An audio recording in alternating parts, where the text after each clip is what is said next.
I missed yesterday. I was going to go on last night, but I didn't. So I'm going to do yesterday, today, and then later tonight, I'm going to do today.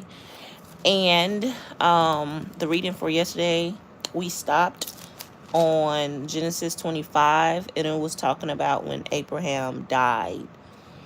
That's where we stopped.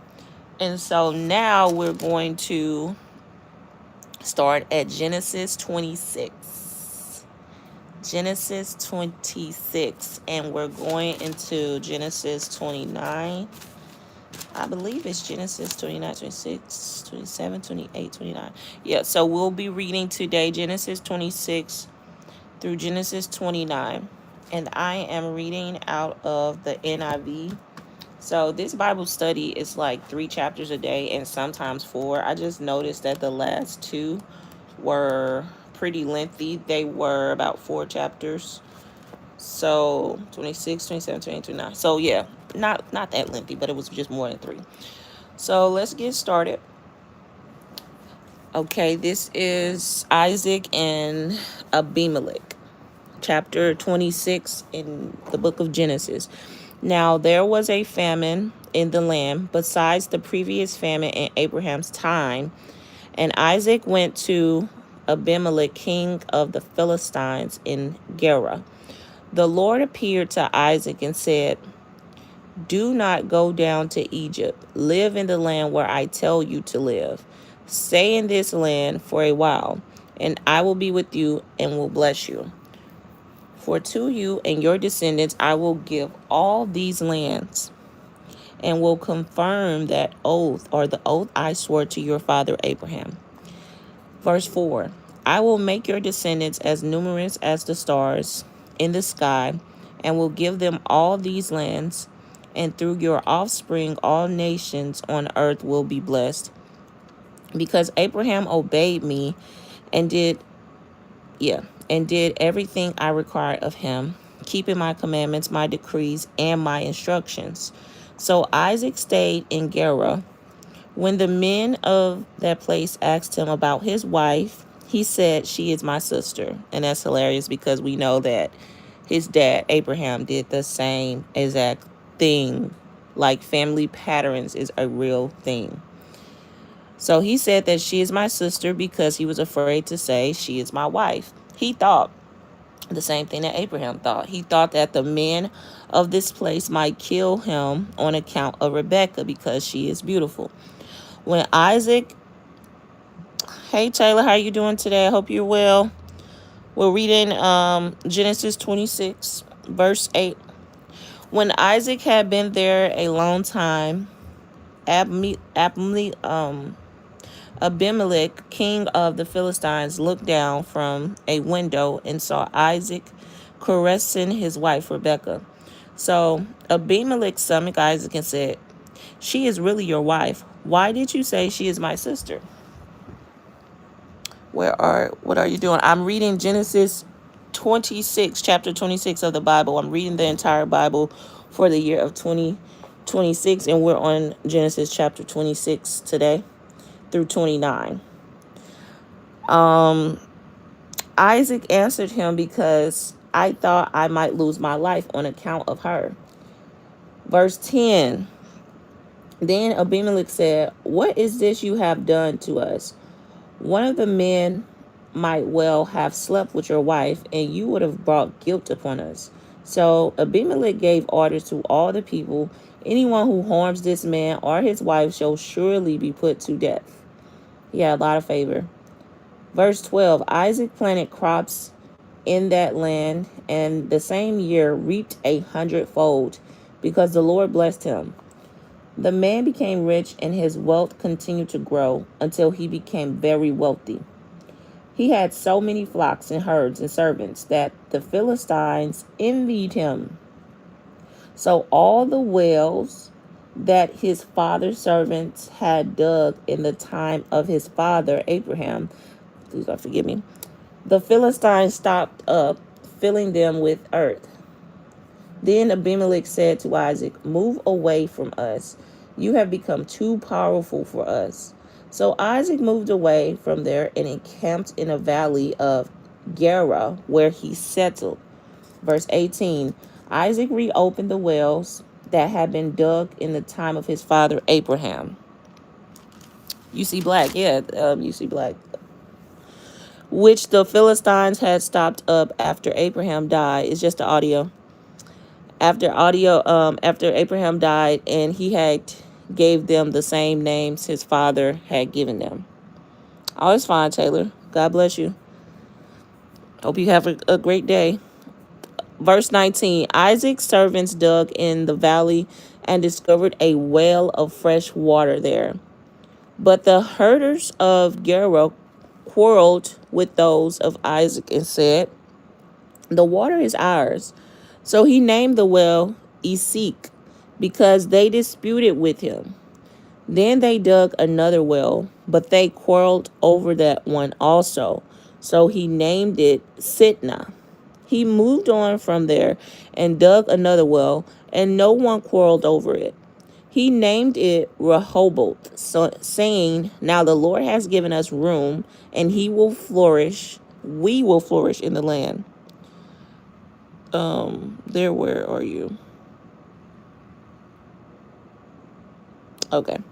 So, verse 23. Hi, Jeremiah. How you doing? Hi, Tatiana. How you doing? Verse 23. From there he went up to Beersheba. That night the Lord appeared to him and said, I am the God of your father Abraham. Do not be afraid, for I am with you. I will bless you and will increase the number of your descendants for the sake of my servant Abraham. Verse 25, Isaac built an altar there and called on the name of the Lord. There he pitched his tent, and there his servants dug a well. That's good.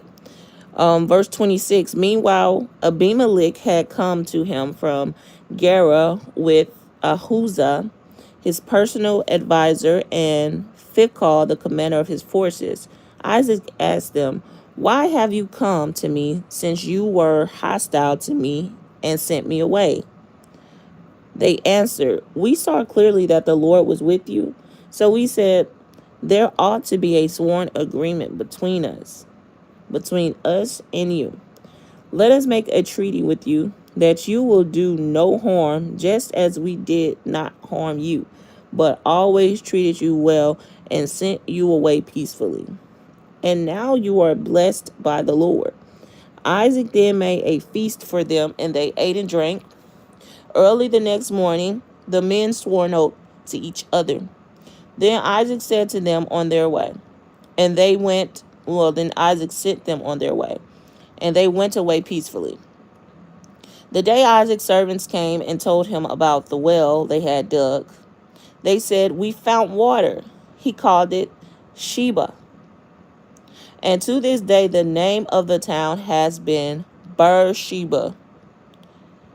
When Esau was 40 years old, and this is the part where Jacob gets Isaac's blessing. So when Esau was 40 years old, he married Judith, daughter of Beeri the Hittite, and also Basmath, daughter of Elon the Hittite. They were a source of grief to Isaac and Rebekah. Chapter 27, Genesis chapter 27. When Isaac was old and his eyes were so weak that he could no longer see, he called for Esau, his older son, and said to him, my son, here I am, he answered. Isaac said, I am now an old man and don't know the day of my death. Now then, get your equipment, your quiver, and bow, and go out to the open country to hunt some wild game for me. Prepare me the kind of tasty food I like and bring it to me to eat, so that I may give you my blessing before he dies. Now Rebekah was listening as Isaac spoke to his son Esau. When Esau left for the open country to hunt game and bring it back, Rebekah said to her son Jacob, look, I overheard your father say to your brother Esau, bring me some game and prepare me some tasty food to eat, so that I may give you my blessing in the presence of the Lord before he dies. Now, my son, listen carefully and do what I tell you. Go out to the flock and bring me 2 choice young goats so I can prepare some tasty food for your father, just the way he likes it. Then take it to your father to eat so that he may give you his blessing before he dies. Jacob said to Rebekah, his mother, but my brother Esau is a hairy man, while I have smooth skin. Verse 12. What if my father touches me? I would appear to be tricking him and would bring down a curse on myself rather than a blessing. His mother said to him, my son, let the curse fall on her. That's what she said. Just do what I say. Go and get them for me. So he went and got them and brought them to his mother. And she prepared some tasty food, just the way his father liked it. Then Rebekah took the best clothes of Esau, her older son, which she had in the house, and put them on her younger son, Jacob. She also covered his hands and the smooth parts of his neck with the goat skin. Then, he was very hairy. Then she handed to her son, Jacob, the tasty food and the bread she had made. He went to his father and said, my father. Yes, my son, he answered. Who is it? Jacob said to his father, I am Esau, your firstborn. I have done as you told me. Please sit up and eat some of my game, so that you may give me your blessing. Isaac asked his son, how did you find it so quickly, my son? The Lord your God gave me success, he replied. Hey, that's a good scripture right there. God will literally like make our workload easier when we are in obedience and in covenant with God. Verse 21, then Isaac said to Jacob, come near so I can touch you, my son, to know whether you really are my son Esau or not.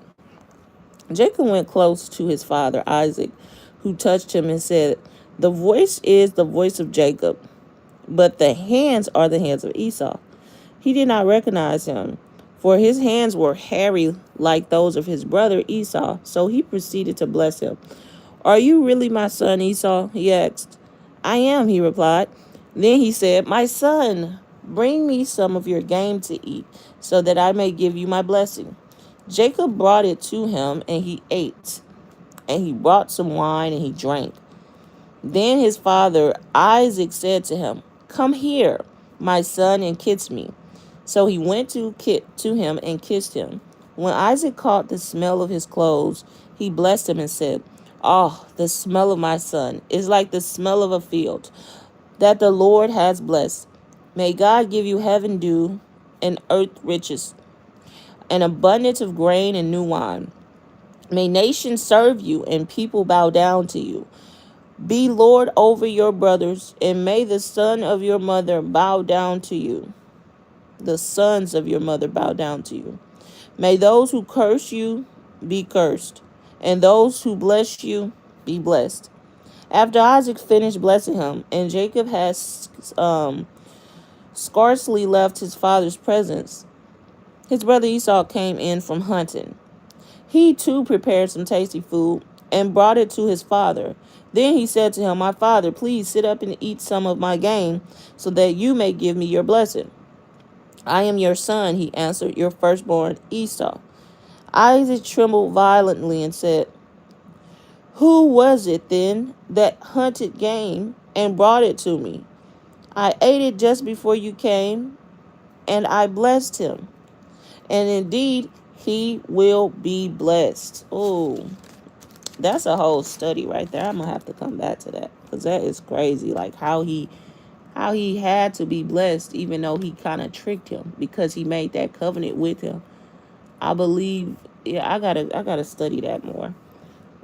Verse 34, when Esau heard his fathers, let me make a note of that.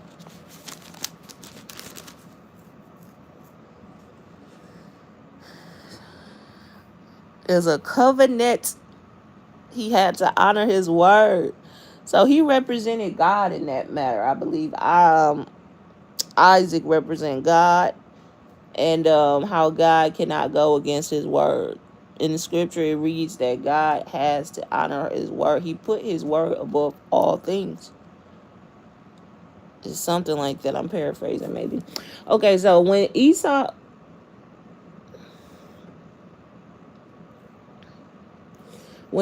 heard his father's words, he burst out with a loud and bitter cry, and said to his father, "Bless me too, my father." But he said, "Your brother came deceitfully and took your blessing." Goodness. Like the enemy can come and take our blessings. Esau said, "Isn't he rightly named Jacob? This is the second time he has taken advantage of me. He took my birthright, and now he's taking my blessing." Then he asked, "Haven't you reserved any blessing for me?" Isaac answered Esau, "I have made him lord over you, and have made all his relatives his servants. And I have sustained him with grain and new wine. So what can I possibly do for you, my son?" So he says, Isaac answered Esau, "I have made him lord over you." He's already did that. He's already made a covenant with him and have made all his relatives his servants.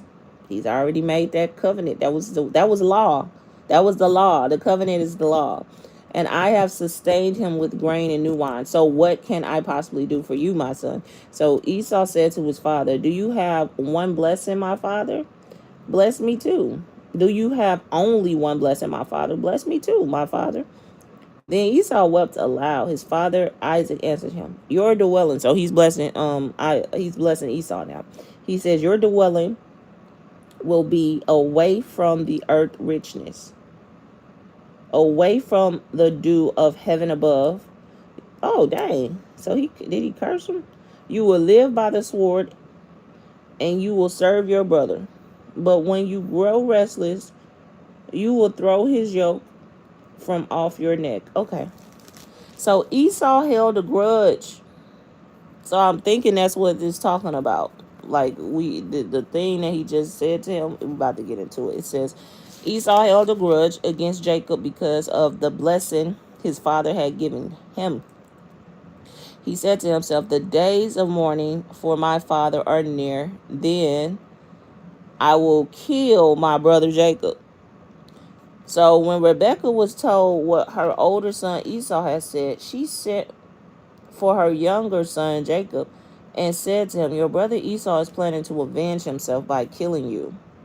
Now then, my son, do what I say. Flee at once to my brother Laban in Haran. Stay with him for a while until your brother's fury subsides. When your brother is no longer angry with you and forgets what you did to him, I'll send word for you to come back from there. Why should I lose both of you in one day?" Then Rebekah said to Isaac, "I am disgusted with living." That's what Rebekah said to Isaac. "I'm disgusted with living because of these Hittite women. If Jacob take a wife from among the women of this land, from Hittite women like these, my life will not be worth living." That's what she said. Chapter 28, Genesis chapter 28. So Isaac called for Jacob and blessed him. Then he commanded him, "Do not marry a Kenite woman." So Isaac called Jacob. Right. "Go at once to Paddan Aram, to the house of your mother's father Bethuel. Take a wife for yourself there, from among the daughters of Laban, your mother's brother. May God Almighty bless you and make you fruitful and increase your number until you become a community of peoples. May he give you and your descendants the blessing given to Abraham." Whew. "So that you may take possession of the land where you now resides as a foreigner. the land God gave to Abraham. Then Isaac sent Jacob on his way and went to Padam Aram to Laban, son of Bethuel, the Aramean, the brother of Rebekah, who was the mother. Ooh.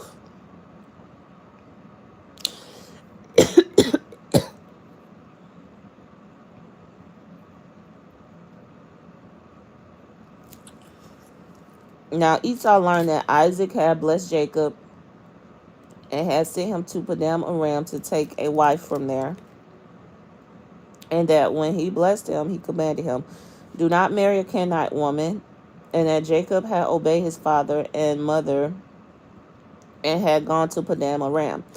Esau didn't realize how displeasing the Canaanite women were to his father Isaac. So he went to Ishmael and married Mahalath, the sister of Nebaioth, the daughter of Ishmael, son of Abraham. So he married Ishmael people, in addition to the wives he already had. Okay, Jacob starts a family. Jacob's dream at Bethel. So this Jacob is starting a family now. So Jacob left Beersheba and set out to Haran. When he reached a certain place, he stopped for the night because the sun had set. Taking one of the stones there, he put it under his head and lay down to sleep. He had a dream in which he saw a stairway resting on the earth, with its top reaching to heaven, and the angels of God were ascending and descending on it. And there above it stood the Lord. And he said, "I am the Lord, the God of your father Abraham and the God of Isaac. I will give you and your descendants the land on which you are lying. Your descendants will be like the dust of the earth, and you will spread out to the west and to the east, to the north and to the south. All peoples on the earth will be blessed through you and your offspring. I am with you and will watch over you wherever you go, and I will bring you back to this land. I will not leave you until I have done what I have promised you." When Jacob awoke from his sleep, he thought, "Surely the Lord is in this place. I was not aware of it." He was afraid and said, "How awesome is this place! This is none other than the house of God. This is the gate of heaven." Early the next morning, Jacob took the stone he had placed under his head and set it up as a pillar and poured oil on top of it. He called that place Bethel, though the city used to be called Luz. Then Jacob made a vow, saying, "If God will be with me and will watch over me on this journey I'm taking, and will give me food to eat and clothes to wear, so that I return safely to my father's household, then the Lord will be my God. And this stone that I have set up as a pillar will be God's house. And all that you give me, I will give you a tenth." A tenth. Okay. 29. So this chapter is Jacob arrives in Padam Aram. Chapter 29, Genesis chapter 29. Then Jacob continued on his journey and came to the land of the eastern peoples. There he saw a well in the open country, where 3 flocks of sheep lying near it, because the flocks were watered from that well. The stone over the mouth of the well was large.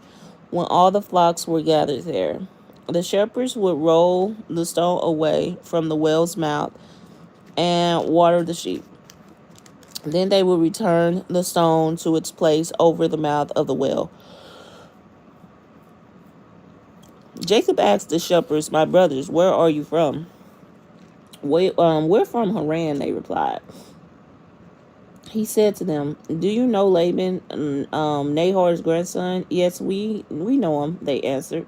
Then Jacob asked them, "Is he well?" "Yes, he is," they said, "and Here come his daughter Rachel. Rachel with the sheep. Look, he said, the sun is still high. It is not time for the flocks to be gathered. Water the sheep and take them back to pasture. We can't, they replied, until all the flocks are gathered and the stone has been rolled away from the mouth of the well. Then we will water the sheep. While he was still taking, or while he was still talking with them, Rachel came with her father's sheep, for she was a shepherd. When Jacob saw Rachel, daughter of his uncle Laban, and Laban's sheep, he went over and rolled the stone away from the mouth of the well and watered his uncle's sheep. Then Jacob kissed Rachel and began to weep aloud. He had told Rachel that he was a relative of her father and a son of Rebekah, so she ran and told her father. As soon as Laban heard the news about Jacob, his sister's son, he hurried to meet him. He embraced him and kissed him and brought him to his home. And there Jacob told him all these things. Then Laban said to him, "You are my own flesh and blood." Jacob marries Leah and Rachel. Now, after Jacob had stayed with him for a whole month, Laban said to him, "Just because you are a relative of mine, should you work for me for nothing? Tell me what your wages should be." Now Laban had two daughters. The name of the older was Leah, and the name of the younger was Rachel. Leah had weak eyes, but Rachel had a lovely figure and was beautiful. So Jacob was in love with Rachel and said, "I'll work for you 7 years in return for your younger daughter, Rachel." Laban said, "It's better that I give her to you than to some other man. Stay here with me." So Jacob served 7 years to get Rachel, but they seemed like only a few days to him because of his love for her. Then Jacob said to Laban, "Give me my wife. My time is completed, and I want to make love to her." So Laban brought together all the people of the place and gave a feast. But when evening came, he took his daughter Leah and brought her to Jacob. Dang. And Jacob made love to her. I just thought of a 2-for-1. And Laban gave his servants Zilpah to his daughter as her attendant. When morning came, there was Leah. So Jacob said to Laban, "What is this you have done to me? I served you for Rachel, didn't I? Why have you deceived me?" Laban replied, "It is not our custom here to give the younger daughter in marriage before the older daughter, or before the older one. Finish this daughter's bridal week, then we will give you the younger one also in return for another 7 years of work." And Jacob did so. He did it. He finished a week with Leah, and then Laban gave him his daughter Rachel to be his wife. Laban gave his servant Bilhah to his daughter Rachel as her attendant. Jacob made love to Rachel also, and his love for Rachel was greater than his love for Leah. And he worked for Laban for 7 years. Jacob's children. When the Lord saw that Leah was not loved, he enabled her to conceive. But Rachel remained childless. Wow. Leah became pregnant and gave birth to a son. She named him Reuben, for she said, "It is because the Lord has seen my misery. Surely my husband will love me now." She conceived again, and when she gave birth to a son, she said, "Because the Lord heard that I am not loved, he gave me this one too." She named him Simeon. Again she conceived, and when she gave birth to a son, she said, "Now at last my husband will be attached to me because I have borne him 3 sons." So he was named Levi. She conceived again And when she gave birth to a son, she said, "This time I will praise the Lord." So she named him Judah. Then she stopped having children. So that was 4.